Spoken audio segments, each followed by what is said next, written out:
Look at my squishy pants I wore.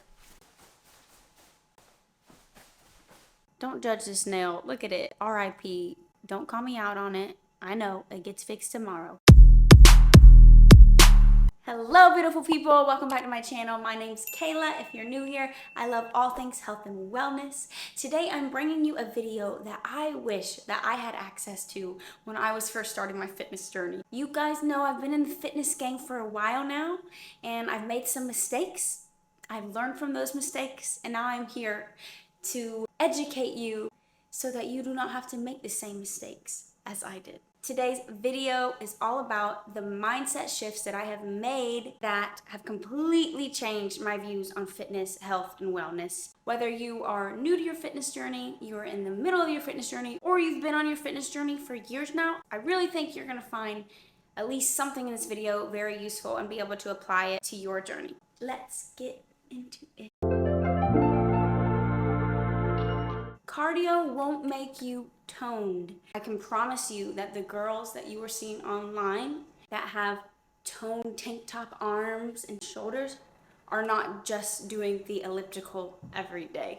When people say tone, they really mean that they want to be able to see the defined muscles and have a low body fat percentage on top of that. If you just start in the gym for the first time ever, start doing a ton of cardio, you're going to get very lean. But if you've never taken time to build those muscles, there's going to be no muscle definition to show. You have to take time to build the muscle first. I'm not saying don't do it. I'm just saying pair it with some weight training if you want to get that defined look. I started seeing real progress when I switched from a less mindset to a more mindset. What I mean by that is instead of restricting and thinking of all the things that I have to take away from my life in order to get fit or reach my fitness goals, I started thinking, okay, what can I add more of? So what can I add to my current life to get where I want to be? More veggies, more sleep, more movement. Focusing on what you can add to your life instead of take away makes this whole process feel a lot more sustainable and makes fitness become a true lifestyle instead of a temporary thing. Because I promise you, if you're constantly focusing on what you have to cut out, you're way more likely to give up or get burnt out. Your health journey is supposed to add to your life and make it fuller and make it have more joy. So if you feel like it's draining and restrictive and miserable, we gotta change that up, okay? Change it up. In order to progress in your health journey, relationship with your body, relationship with food, you have to learn that gaining weight isn't bad. I don't know why it is engraved in our head that the number going up on the scale is a bad sign. It means you're not doing the right things, because that is false. There is so much that goes into that number on the scale. That number means nothing without the backstory, because think about it. When you are building muscle, you're going to gain weight. So actually when the number goes up, that is often a good thing. When people think of it being bad to gain weight, it's because society is really thinking about fat. People don't want to gain fat.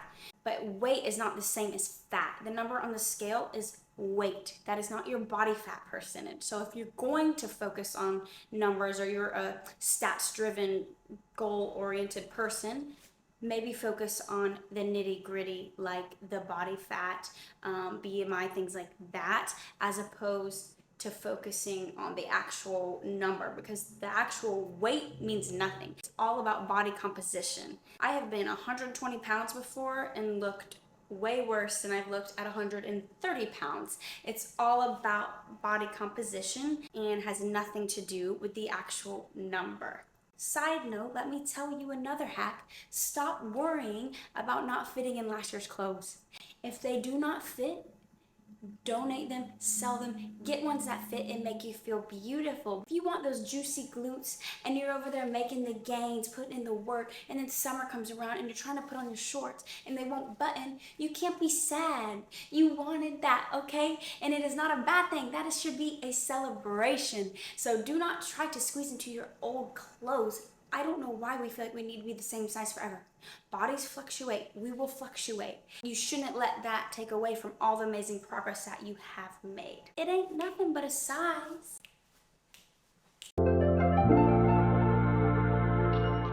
am still reversing the damage of this one, okay? I used to think that calories in versus calories out was the only thing that matters.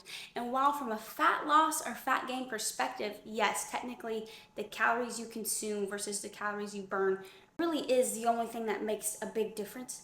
The quality of your food still matters. I spent years eating overly processed crap because it was low cal with fake sugars, and while I looked amazing and was incredibly lean, it was wreaking havoc on my hormones and my gut.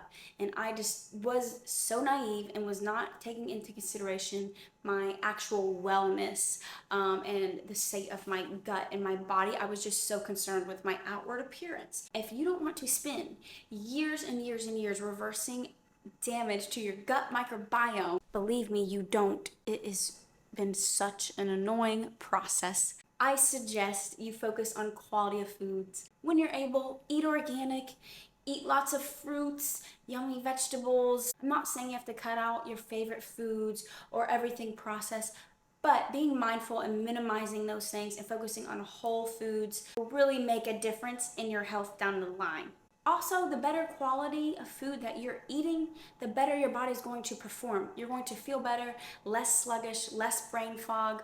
We want to be healthy for life, not just temporarily look good. That kind of leads into my next point, which is fitness does not equal wellness.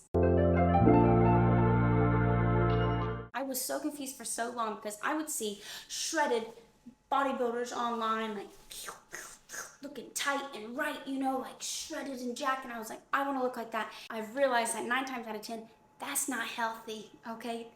Being a bikini competitor is not the same as finding a balanced lifestyle. The training and diets that these competitors have to do to be that lean is temporary, and it is a sport. It is not meant to be a long-term thing. The average Joe should not be eating like them or training like them. At my lowest weight of 94 pounds and had a shredded 6-pack, honestly probably like an 8-pack. It was really popping, I'm not gonna lie.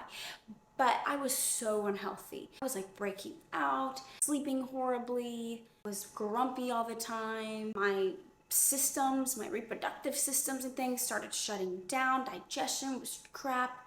But at this time, everyone was giving me all these compliments. So all that to say, just because someone looks shredded or you can see their abs or their 6-pack does not mean that they are healthy. All you have to do to have a 6-pack show is have a low body fat percentage. True wellness is finding a balanced lifestyle that balances the gym with real everyday life, that allows you the flexibility to still go out with friends, that has you at a healthy enough body fat percentage that your body works properly and you're not miserable all the time, and that it's sustainable. So next time you're scrolling and you see someone looking so amazing online, just remember, shredded does not always equal healthy. When I first started training, I thought that rest days were for the weak. I literally used to say, I'll sleep when I'm dead. Like, I had the idea that if I took a rest day, it meant I was giving up or that I was a wuss. Rest days are just as important as the workouts themselves. I promise you. I used to not prioritize recovery. Rest days, foam rolling, stretching, low intensity workouts were my nemesis. I thought I had to go hard and I had to redline every single day. But in reality, I was putting so much stress on my central nervous system that my body was always shocked. It was always inflamed, always felt puffy, always felt bloated.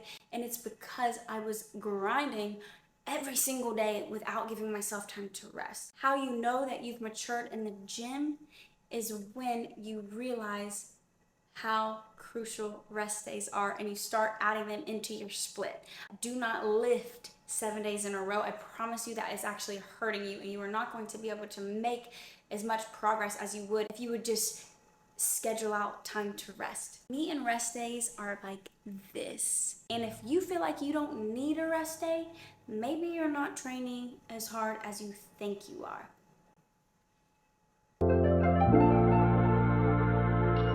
The quality of your lifts matters so much more than the quantity of lifts. Some people think that if they just train 7 days a week and redline all the time that they're gonna make progress even faster. I think that's the whole thing. People want to get to the finish line faster and see their results faster. But in reality, most of the time, if you were to cut that down to 3 days a week and just have 3 quality lifts and focus on progressive overload and getting stronger every single week, you will likely reach your goals a heck of a lot quicker than you would burning yourself out 7 days a week.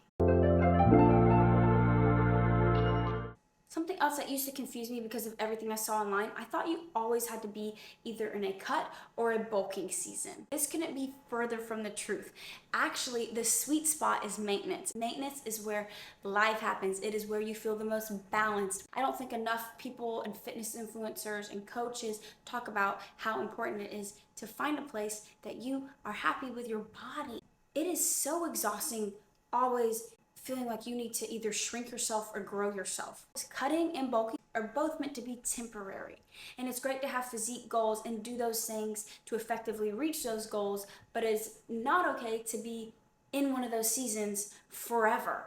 That's not how it works. Even if I was in a place where I felt happy with my body and confident and felt good in my clothes, I still would feel like, oh, I have to either bulk or cut. I guess I need to pick. Everyone else is cutting because it's summer, or everyone's bulking because it's winter. I just have to follow the crowd. That is not true. It's okay to be bulking and cutting, but I'm just saying for the average Joe, doing that year round without ever going to maintenance is just too much. So just a reminder that maintenance exists and it's a pretty fun place to be. My last mindset shift is that you can do it all. You don't have to be just one thing. People seem to think that if you like to run, you won't make any progress in the gym in weight training. Or if you are into yoga and Pilates, like you're a soft girl, that's your thing, but don't touch the weights. This is all BS. Any movement that feels good for you and that you can stick with is great movement. You can be all the things. And I promise you're not going to kill your progress or gains by incorporating a lot of forms of movement. Honestly, I feel like the most athletic and happiest version of myself when I do a little bit of everything. I have my strength training, I have my low intensity workouts, I have my runs for my mental health.